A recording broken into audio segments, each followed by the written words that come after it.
Hello everyone, welcome back. तो स्वागत है आप लोग का हमारे इस चैनल पर। आज हम लोग क्लास 12 का चैप्टर 3 देखने वाले हैं। Now the leaves are falling fast. ये एक कविता है जो कि W.H. ऑडेन के द्वारा लिखा गया है, विंस्टन हग ऑडेन के द्वारा। तो चलिए सबसे पहले हम लोग पोएट के बारे में एक ब्रीफ इंट्रोडक्शन देखते हैं, एक संक्षिप्त परिचय देख लेते हैं। इसके राइटर कौन है? इसके राइटर हैं W.H. ऑडेन। इनका जन्म कब हुआ था? इनका जन्म हुआ था 21 फरवरी 1907 में। कहाँ पे? इन यूनाइटेड किंगडम, इंग्लैंड में इनका जन्म हुआ था। और इनकी मृत्यु कहाँ हुई थी? डाइड ऑन 29 सितंबर 1973। और कहाँ मरे थे? In America, USA। ठीक है, चलिए हम लोग एक कविता की तरफ बढ़ते हैं। Now the leaves are falling fast. अब पत्ते तेजी से गिर रहे हैं, मतलब अब इंसान मृत्यु की तरफ बढ़ रहा है। अब हम लोग बूढ़े हो चले हैं, अब हम लोग के अंदर धीरे धीरे बुढ़ापा आ रहा है। Now the leaves are falling fast. अब पत्ते तेजी से झड़ रहे हैं, उसी प्रकार जिस प्रकार हम इंसान मृत्यु के पास, मृत्यु के निकट पहुंच रहे हैं। विंस्टन हग ऑडेन 1907 to 1973, ये इनका ड्यूरेशन था। Who won Pulitzer prize in 1948। इनको पुलिजर प्राइज से भी सम्मानित किया गया था 1948 में। Won Pulitzer prize, Pulitzer prize in 1948। 1948 में इनको पुलिजर प्राइज से सम्मानित किया गया था। किस लिए? फॉर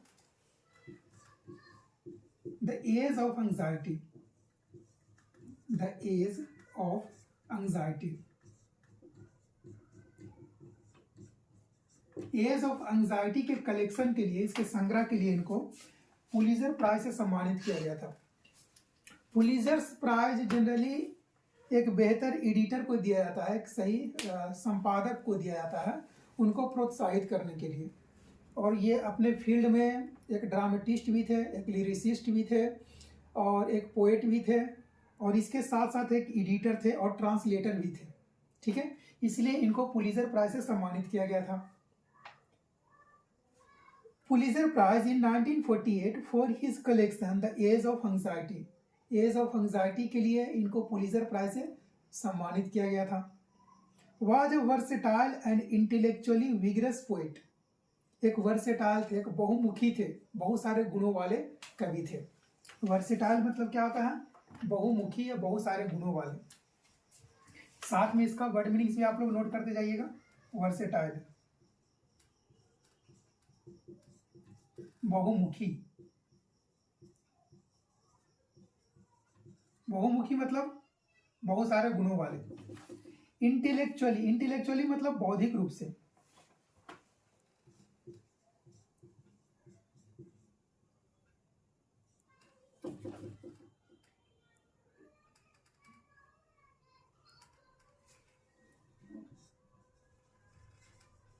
इंटेलेक्चुअली मतलब बौद्धिक, बौद्धिक रूप से।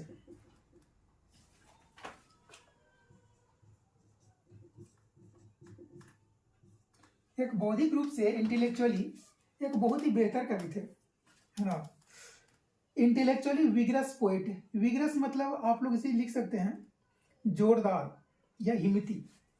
ठीक है, विगरस। ऐसे भी पोएट जो होते हैं हिम्मती होते हैं। विगरस, हिम्मती, हिम्मती या जोरदार। ठीक है, intellectually vigorous poet. Verse dramatist, एक पद्य नाटकिया थे। वर्स ड्रामेटिस्ट मतलब पद्य नाटकिया, जो अपने नाटक को कविता के रूप में लिखते थे उसको बोलते हैं वर्स ड्रामेटिस्ट।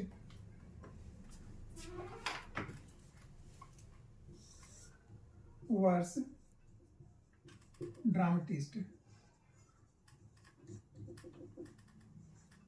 पद्य नाटक्य।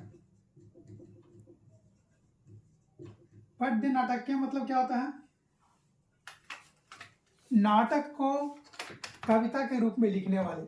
जैसे आप लोग कुछ लोग विदेशी नाटक देखे होंगे, उसमें जितने भी डायलॉग्स होते हैं या तो सब गाने के रूप में होते हैं, है ना, या फिर कविताओं के रूप में होते हैं। तो इनका जो शैली था, इनका जो तरीका था लिखने का, वो भी वैसे ही था। ठीक है, इसलिए इनको कहा जाता है वर्स ड्रामेटिस्ट। और ये मल्टी टैलेंटेड तो थे ही, है ना, वर्सेटाइल थे।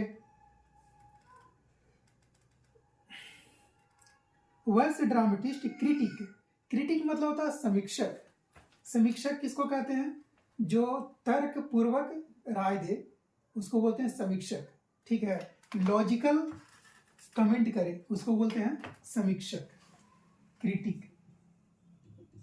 CRITIC। क्रिटिक मतलब होता है समीक्षक। तर्क पूर्वक सलाह देने वाले, मतलब एक सलाहकार थे। आगे देखिए, क्रिटिक, ट्रांसलेटर एक अनुवादक थे, एंड एडिटर और एक संपादक भी थे। ठीक है। Poetry to him was a serious game. ये पोएट्री को बहुत गंभीरता से लेते थे, बहुत सीरियसली लिखते थे। मतलब इनकी जो पोएट्री थी, कविता थी, उसमें बहुत ज़्यादा गहराई होता था, डीपनेस होता था। Serious game which should deepen people's self awareness. Deepen मतलब होता है गहराई।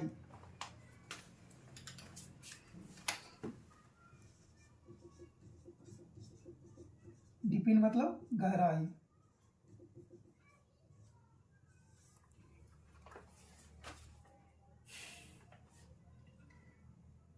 Deepen people's self awareness. Awareness मतलब होता है जागरूकता। यहां पर लिख देते हैं, आप लोग देख लीजिएगा, जागरूकता, अवेयरनेस।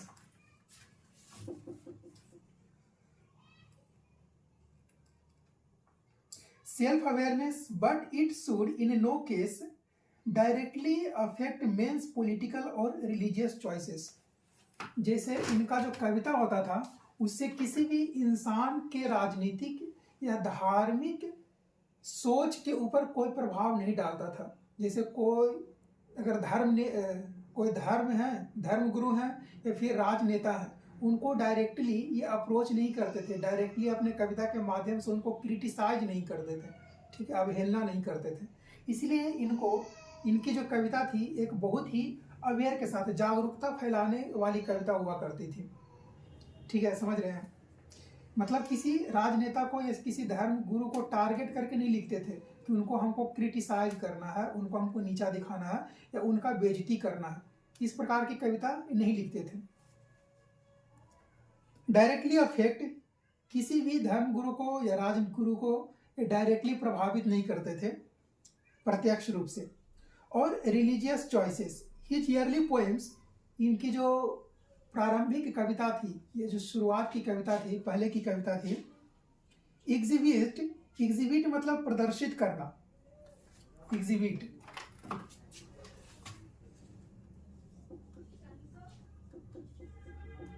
एग्जिबिट मतलब प्रदर्शन।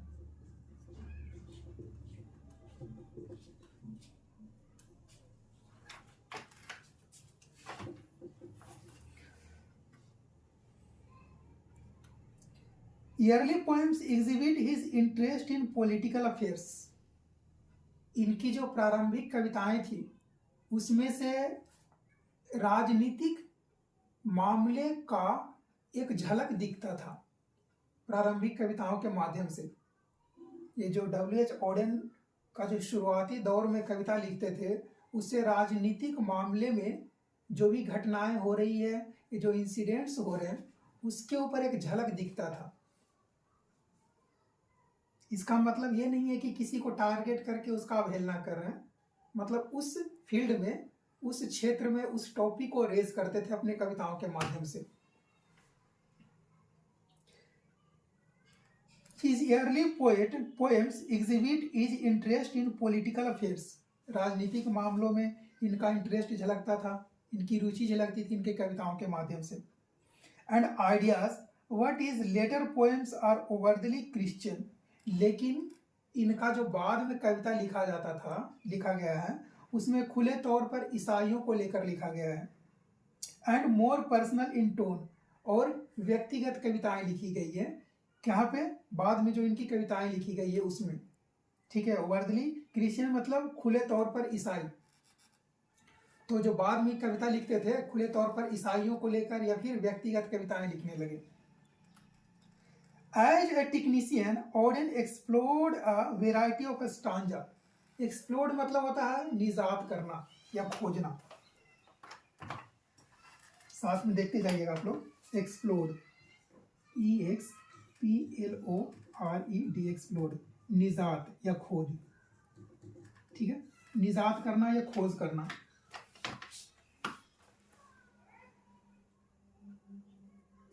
Odean explored a variety of stanza. Variety मतलब होता है अलग अलग या भिन्न भिन्न, अलग अलग प्रकार के शब्द के निर्माण का खोज की अपने कविताओं के माध्यम से। मतलब जब ये कविता लिखते थे एज ए टेक्नीशियन, मतलब एक क्रिएटर के तौर पर लिखते थे, एक इनोवेशन के तौर पर अपने कविताओं को लिखते थे। जैसे हम लोग कविता पढ़ते हैं तो उसमें जो पैराग्राफ का अरेंजमेंट होता है कुछ इस तरह से होता है। यहाँ पर कुछ पैराग्राफ हुआ, फिर यहाँ पर हुआ, फिर यहाँ पर हुआ, इस तरह से पैराग्राफ का अरेंजमेंट होता है। तो ये अपने कविता में भी कुछ अलग अलग प्रकार के स्टांजा, कुछ मीटर्स का क्रिएशन करते थे, वहां पर इनोवेशन करते थे अपने कविता के माध्यम से। Variety of stanza, forms and meters, ठीक है। He had a passion of word coining. इनको शब्द निर्माण का पैशन था, रुचि था। वर्ड क्वाइनिंग मतलब शब्द निर्माण, वर्ड क्वाइनिंग।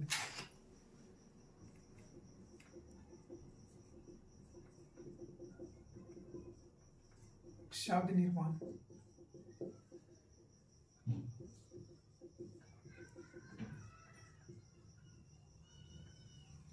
इनको शब्द निर्माण का रुचि था। मतलब जब अपना कविता लिखते थे ना तो उसमें शब्द को हेर फेर करते थे और उसको एक व्यवस्थित तरीके से अरेंज करके लिखते थे। Word coining and using archaic words. Archaic words मतलब होता है प्राचीन शब्द या पौराणिक शब्द। मतलब अपने कविता में पौराणिक शब्दों का प्रयोग बहुत ज्यादा करते थे, इसलिए आर्किक वर्ड्स का प्रयोग करते थे अपने कविताओं में।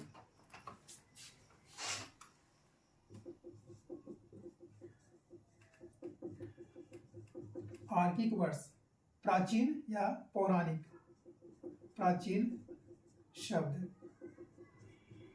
प्राचीन शब्द, ठीक है, archaic words. Which make him at times difficult to understand, जो उस समय समझना मुश्किल होता था। मतलब जिस प्रकार अपने कविता में वर्ड क्वाइनिंग करते थे, आर्किक वर्ड्स का प्रयोग करते थे, लोगों को इनका कविता समझना मुश्किल होता था। बहुत कम ही लोग इनके कविता को समझ पाते थे पूरी तरीके से, बेहतर तरीके से। Difficult to understand. He left England as early as 1939। इन्होंने इंग्लैंड को छोड़ दिया कब? 1939 में। जो W.H. ऑडेन है इनको हम लोग ब्रिटिश अमेरिकन पोएट भी कहते हैं। जो W.H. ऑडेन है इनको हम लोग ब्रिटिश अमेरिकन पोएट भी कहते हैं। British American poet. British American poet इसलिए कहते हैं क्योंकि ये इनका जन्म तो हुआ था ब्रिटिश में, but in 1939 he was departure to America. ये 1939 में अमेरिका चले गए, पलायन करे गए। ही लेफ्ट इंग्लैंड, ये इंग्लैंड छोड़ दिए, एज ईयरली एज 1939, 1939 के आसपास या उससे पहले ही to settle permanently in United State, हमेशा के लिए यूनाइटेड स्टेट में सेटल होने के लिए, वहाँ पर निवास करने के लिए ये इंग्लैंड को छोड़ दिए। Audience work is divided into the British and American phases, इनका जो कार्य था दो फेज में डिवाइड किया गया। चूंकि इनका जन्म हुआ था 1939 से पहले, ये अपने परिवार के साथ में ये रहते थे ब्रिटिश में, और 1939 के बाद ये रहने लगे अमेरिका में। तो इनका जो कार्य शैली था वो दो भाग में डिवाइड किया गया, एक तो ब्रिटिश फेज और दूसरा अमेरिकन फेज। तो ब्रिटिश फेज में इनकी कोई पोइट्री थी, कुछ पोइट्री थी, और कुछ अमेरिकन फेज में भी इनकी कुछ पोइट्री थी। तो उसका कलेक्शन क्या क्या था यहाँ पर लिस्टिंग किया हुआ है। The notable works of the English phase are, जो इंग्लिश फेज का कुछ सराहनीय कार्य था यहाँ पर दिया हुआ है, इसको मिटा देते हैं, इसको देख लीजिए आप, इसको हम हटा रहे हैं, ठीक है। आप देखिएगा, अवेयरनेस मतलब जागरूकता, एग्जिबिट मतलब प्रदर्शन, वर्ड कॉइनिंग शब्द निर्माण, आर्किक वर्ड्स प्राचीन शब्द, ये नोट करिए आप लोग। यहाँ पर कुछ इनका जो नोटेबल वर्क था, जैसे इंग्लिश फेज में, इंग्लिश फेज जो कि बिफोर 1939 से पहले इनका इंग्लिश फेज था, उसमें क्या क्या कलेक्शन था। द ओरेटर्स, आप लोग को इस तरह से ऑब्जेक्टिव में क्वेश्चन बन सकता है। The dance of death, the dance of death, look stranger,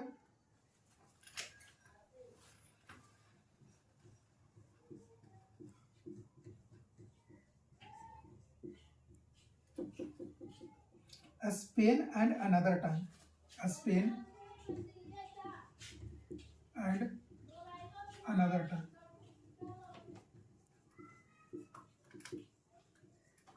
ये इनका इंग्लिश फेज का कलेक्शन था।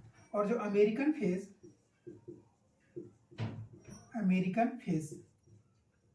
उसका कलेक्शन क्या क्या है, जो आफ्टर 1939 के बाद का जो इनका फेज आया था अमेरिकन फेज, उसका कलेक्शन क्या था। The notable work of the American phase include the new year later,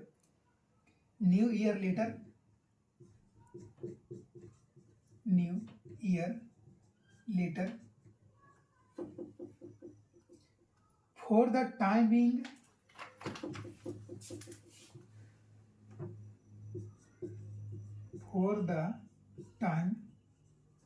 being,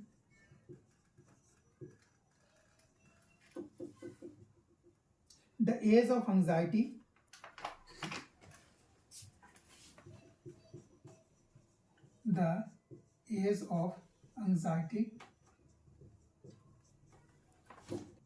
the shield of Achilles.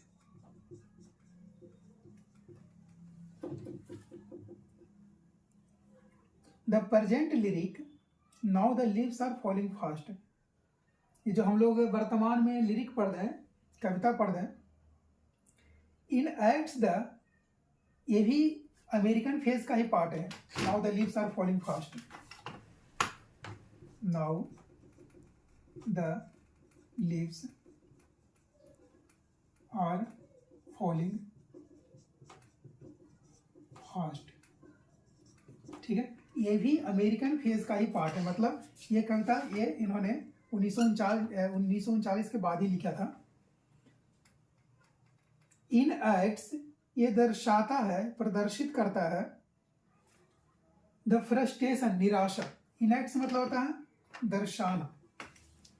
In acts यहां पर दे देते हैं, लिख लीजिएगा, ENACTS, दर्शाना। फ्रस्ट्रेशन मतलब होता है निराशा।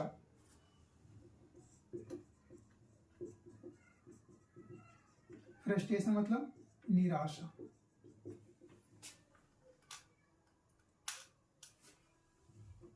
TRATION। इनहेरेंट, इनहेरेंट मतलब होता है अंतर्निहित। इनहेरेंट मतलब अंतर्निहित।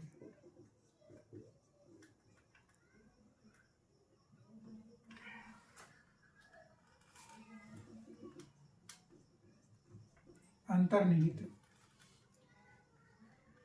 इन ह्यूमन लाइफ मतलब इंसान के अंदर उसके अंतर्निहित जो निराशावादी है उस चीज को दर्शाता है इनके कविता के माध्यम से। Now the leaves are falling fast. ठीक है। Frustration inherent in human life, मानव इंसान अपने अंतिम पड़ाव में किस तरह से निराश हो जाता है। द एस्पिरेशंस, क्योंकि उसकी आकांक्षाएं पूरी नहीं होती है। द एस्पिरेशंस, एस्पिरेशंस मतलब होता है आकांक्षाएं।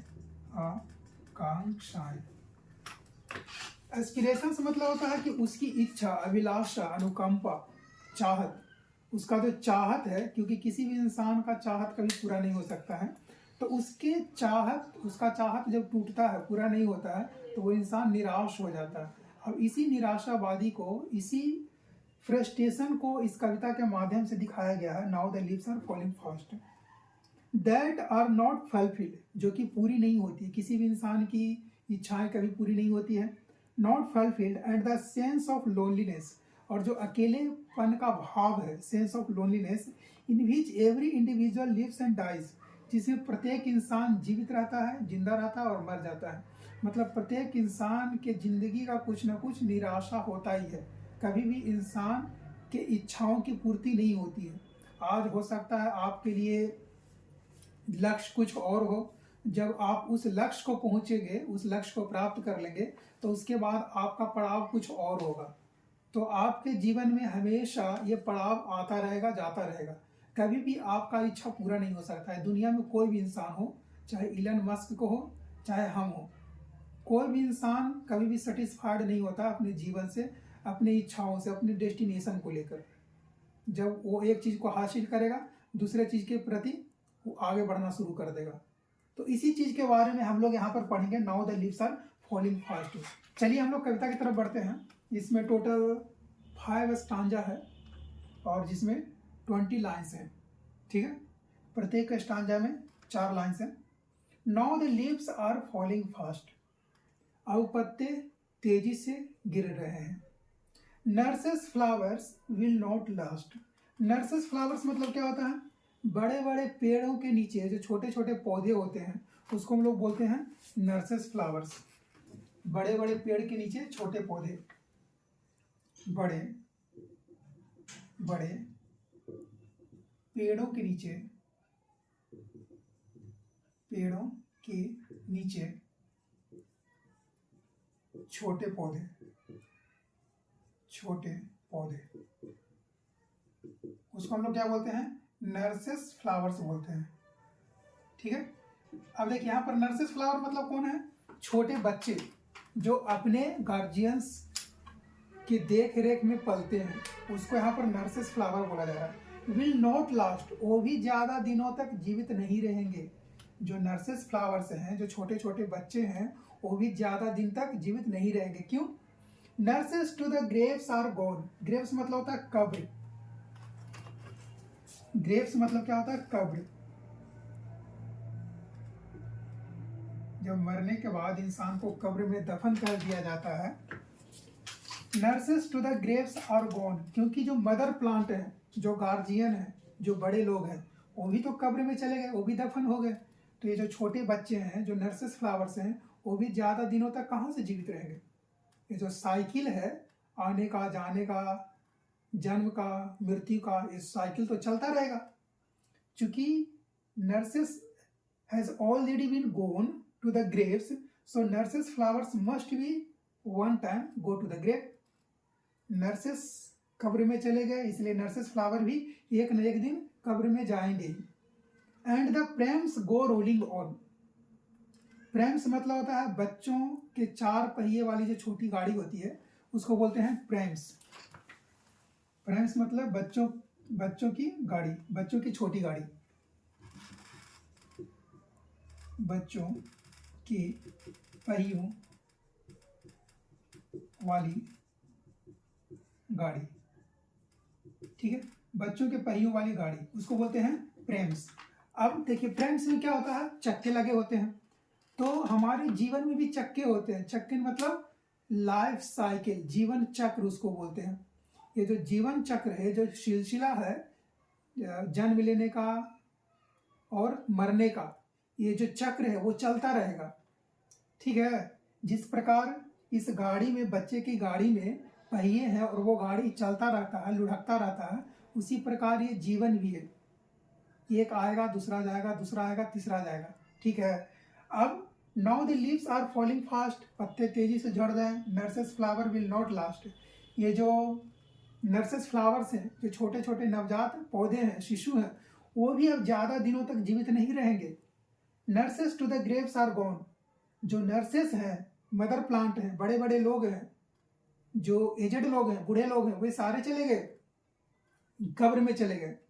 And the Prem's go rolling on, चूंकि हम लोग देख रहे हैं कि समय के साथ बहुत सारी बीमारियां आ रही है, बहुत सारे लोग जो असामाजिक तत्व हैं, उनके दुष्व्यवहार के कारण बहुत सारे लोगों को जान गंवाना पड़ता है। तो इस प्रकार बहुत सारे जानों का नुकसान हो रहा है और ये सिलसिला हमेशा चलता रहेगा।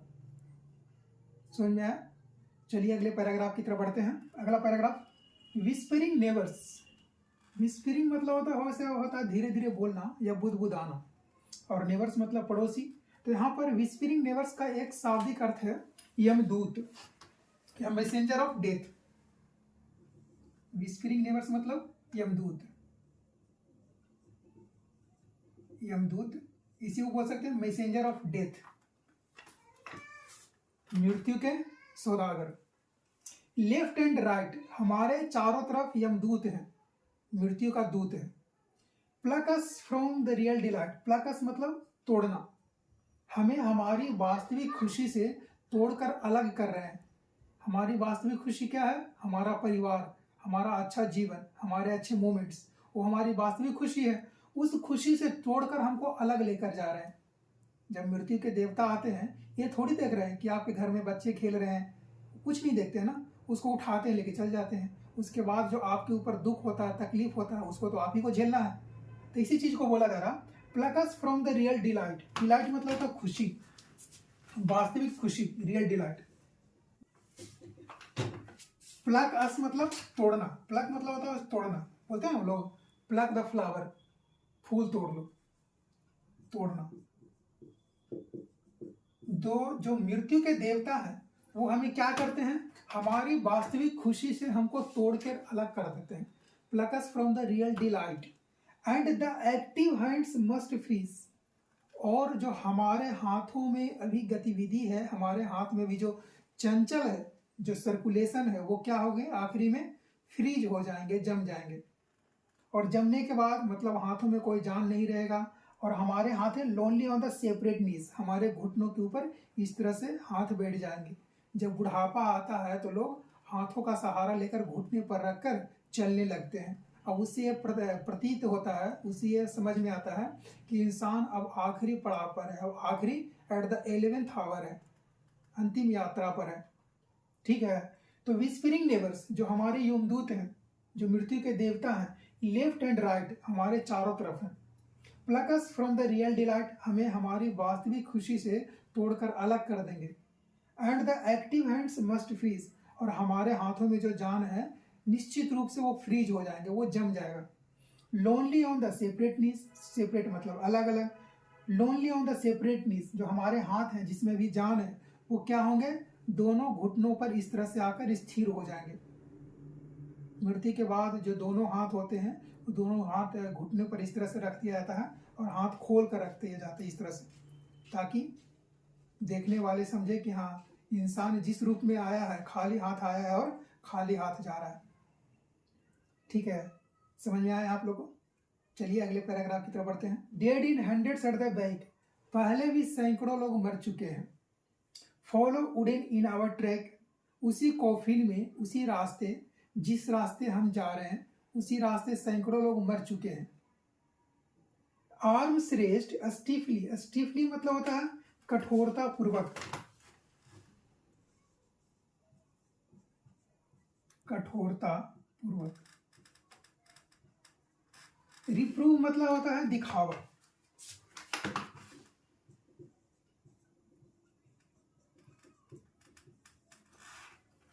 ठीक है। In false attitudes of love, in false attitudes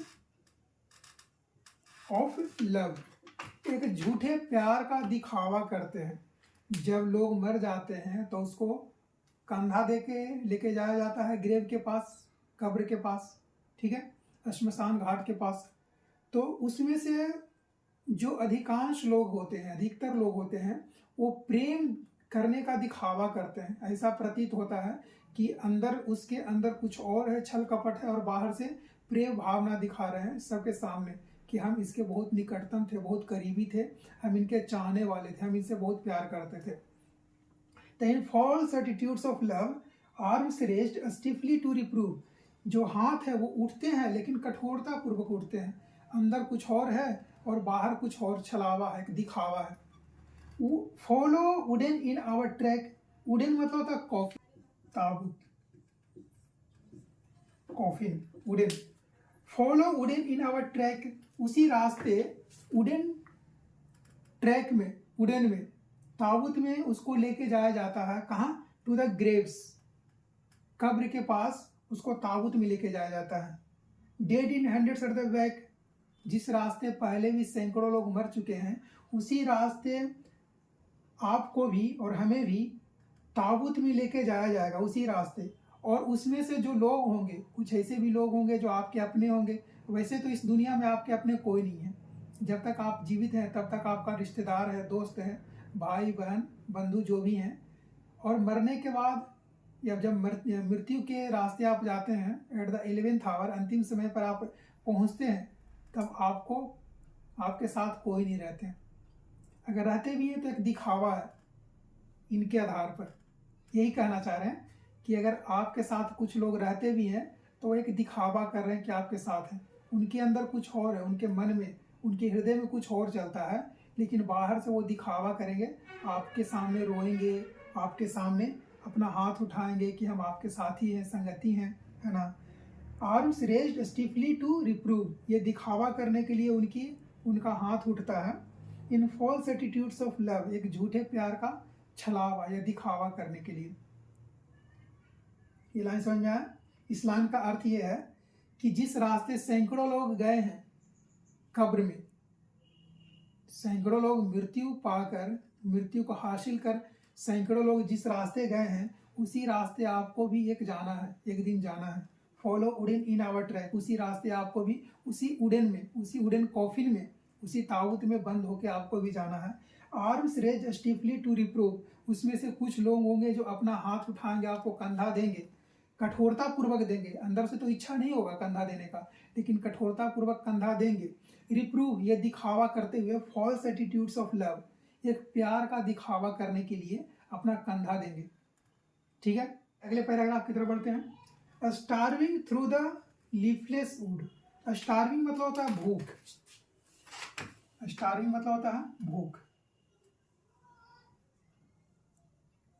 through the leafless would, जिस प्रकार जंगल में पत्ता रहित या वैसे पेड़ जिसमें कोई पत्ता नहीं हो, वो भूख से मर जाते हैं। Trolls run scolding for their food, यहाँ पर ट्रोल्स का अर्थ वैसे है, पुरानी कथाओं में जो एक डरावना क्रिएचर होता था उसको हम लोग ट्रोल्स कहते थे, लेकिन यहाँ पर ट्रोल्स कहा गया है जो धर्म के नाम पर, जात के नाम पर लोगों को बांटते हैं, जो दुष्ट आत्मा है, उसको हम लोग यहाँ पर ट्रोल्स कहेंगे।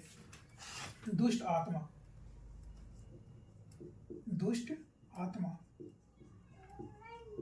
उसको हम लोग यहाँ पर कहेंगे ट्रोल्स। ठीक है, trolls run through scolding for their food, दुष्ट आत्मा है जो समाज में असामाजिक तत्व है ना, जो आपके पीछे दौड़ रहे हैं, आपके अधिकार के पीछे दौड़ रहे हैं, आपको आपका अधिकार नहीं मिलने दे रहे हैं। उस ट्रोल्स के बारे में बोला जा रहा है, जो धर्म के नाम पर, जात के नाम पर आपको बांटने का कोशिश किया जा रहा है, उस ट्रोल्स के बारे में बोला जा रहा है। Starving through the leafless would, जिस प्रकार जंगल में पेड़ में अगर पत्ते नहीं होता, जंगल के पेड़ में अगर पत्ते नहीं होते हैं तो वो भूख से मर जाता है। उसी प्रकार ट्रोल्स भी आपको मारने का कोशिश कर रहा है। जो असामाजिक तत्व है, जो दुष्ट आत्मा है समाज में, है ना, सोसाइटी में, वो भी आपको उसी प्रकार मारने का कोशिश कर रहा है जिस प्रकार पत्ता रहित वुड भूख से मर जाता है। And the Nightingale is dumb, लेकिन जो बुलबुल है, जो सुरीली बुलबुल को हम लोग जानते हैं किस लिए, मीठा गाने के लिए।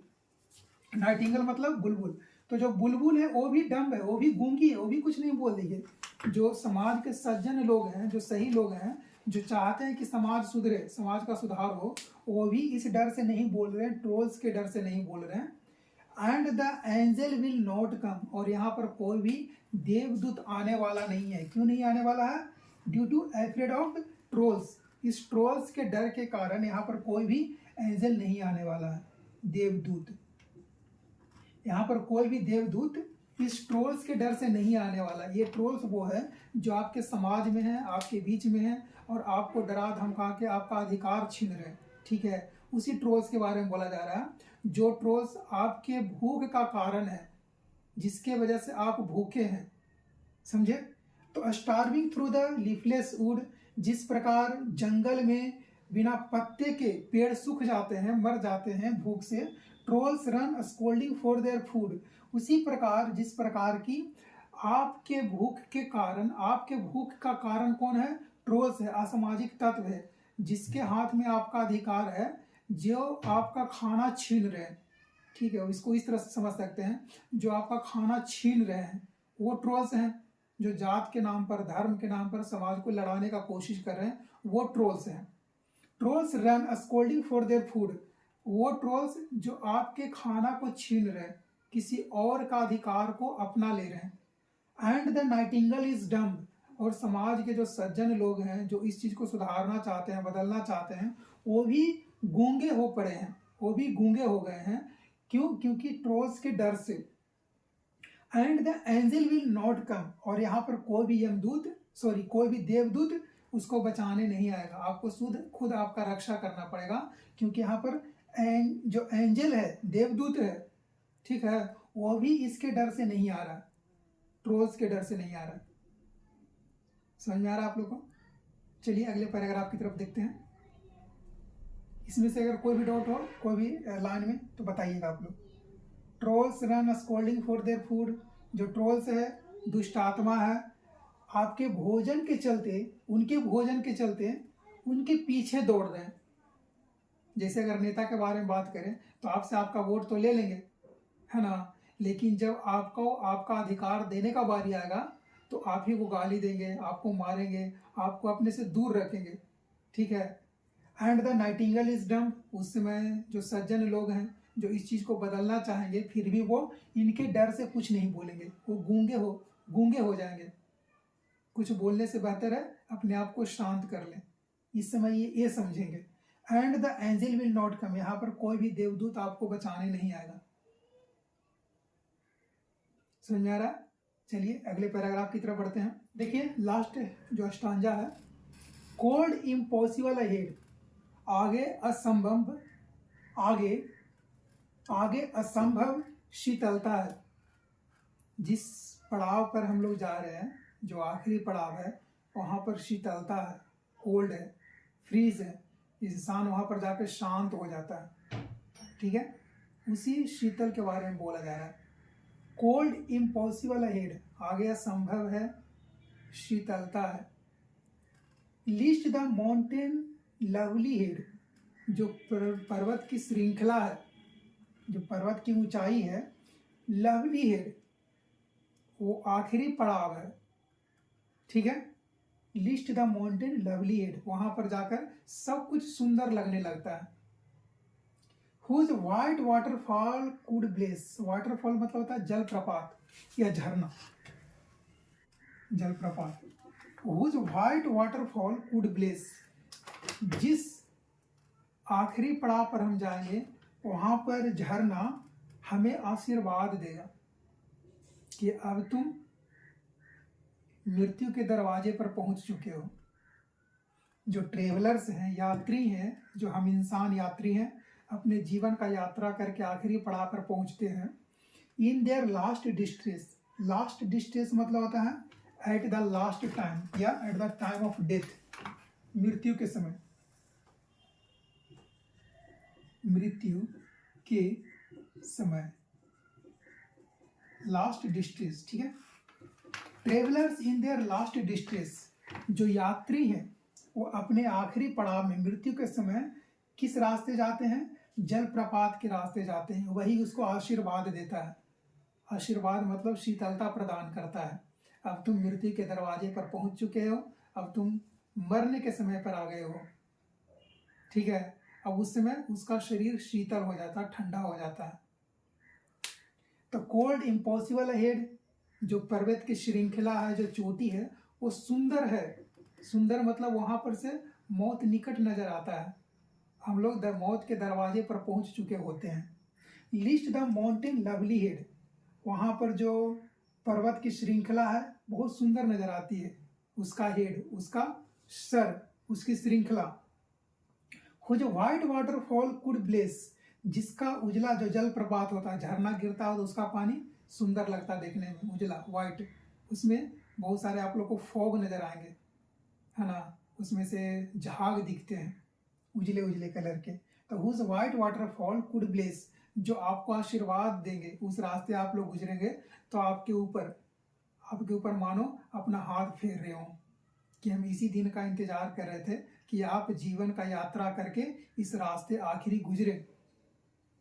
Whose white waterfall could bless, जिसका जो उजला वाटरफॉल है, जलप्रपात है, आपको आशीर्वाद दे। Travellers in their last distress, जो यात्री हैं, हम इंसान हैं, मनुष्य हैं, उसके आखिरी यात्रा में। समझ में आप लोगों को? अब देखिए इस पूरे पोएम का मोरल क्या है, सारांश क्या है, इसको आप लोग ध्यान से समझिएगा कि जिस प्रकार पेड़ से पत्ते झड़ जाते हैं, उसी प्रकार इंसान का भी वक्त आता है मरने का। लेकिन अब इंसान तेजी से मर रहा है, और तेजी से मरने का बहुत सारा कारण हो सकता है। जैसे समाज में जो असामाजिक तत्व है ना, वो कारण हो सकते हैं। इंसान का जो निराशावादी है, इंसान जिस इच्छा के साथ जन्म लेता है ना, जो हम लोग युवा अवस्था में इंसान बहुत सारी इच्छाओं को पालता है, लेकिन आखिरी समय आते आते तक वो इच्छाएं पूरी नहीं होती है। जिस प्रकार जंगल में पत्ते रहित पेड़ सूख जाते हैं, उसी प्रकार हम इंसान भी एक दिन मर जाते हैं और उसी रास्ते गुजरते हैं जिस रास्ते सैकड़ों लोग मर के गुजरे होते हैं, उसी कब्र में। समझे आप लोग को? अगर आप लोग को बेहतर लगा होगा इसका एक्सप्लेनेशन तो अपने दोस्तों के साथ शेयर करिएगा। और इसका अगर आप लोग को क्वेश्चन आंसर चाहिए तो आप लोग कमेंट बॉक्स में बताइए। जो अगला लेक्चर हम करेंगे इसके क्वेश्चन आंसर पर करेंगे, हाँ, लेकिन कमेंट में आप लोग को बताना होगा कि इसका क्वेश्चन आंसर चाहिए या नहीं चाहिए। फिर मिलते हैं हम आप लोग से अगले लेक्चर में, तब तक के लिए जय हिंद।